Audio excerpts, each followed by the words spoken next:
श्री गणेशाय नमः। जय माता की, जय भोलेनाथ। मेरे प्रिय साधकों, ओम।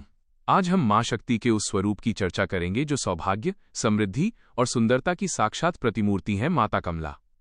गुप्त नवरात्रि का 10वां दिन यानी दशमी तिथि मां कमला की साधना के लिए समर्पित है। जब हम पूर्ण श्रद्धा से माता के चरणों में झुकते हैं तो दरिद्रता केवल आर्थिक नहीं बल्कि मानसिक और आध्यात्मिक भी दूर हो जाती है। शुभ मुहूर्त 28 जनवरी 2026। मेरे प्रिय साधकों, माता की पूजा के लिए समय का शुद्ध होना बहुत आवश्यक है। ब्रह्म मुहूर्त प्रातः 5:25 से 6:18 तक। अभिजीत मुहूर्त दोपहर 12:12 से 12:56 तक। ये साधना के लिए सर्वश्रेष्ठ समय है। विजय मुहूर्त दोपहर 2:22 से 3:05 तक।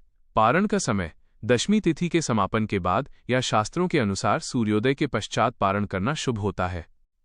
माता कमला, पूजा विधि, भोग और मंत्र।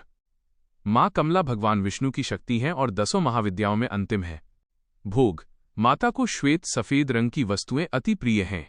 आप उन्हें खीर, मखाने, पंचामृत और सफेद मिठाई का भोग लगाएं। पुष्प, कमल का फूल मां को सबसे प्रिय है। यदि उपलब्ध न हो तो गुलाबी गुलाब अर्पित करें। मंत्र, इस दिव्य मंत्र का जाप करें। ओम ह्रीं अष्टमहालक्ष्म्यै नमः। फल, फलों में श्रीफल, नारियल और अनार अर्पित करना बहुत मंगलकारी माना जाता है। संपूर्ण व्रत कथा।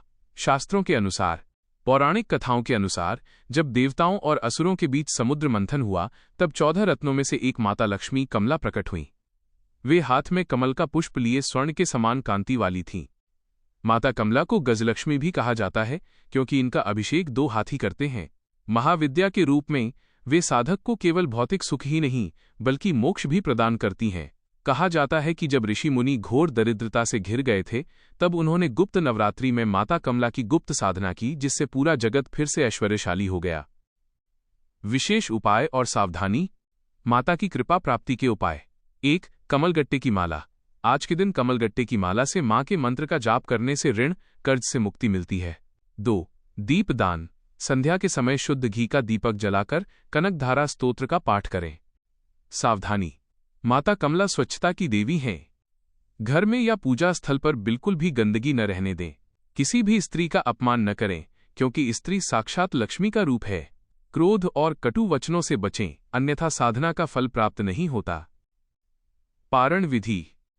व्रत का पारण करने से पहले किसी कन्या को भोजन कराएं या सामर्थ्य अनुसार दान दें।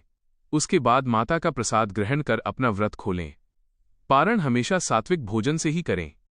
मेरे प्रिय साधकों, माता कमला आपके जीवन को खुशियों और धन धान्य से भर दें, यही मेरी प्रार्थना है।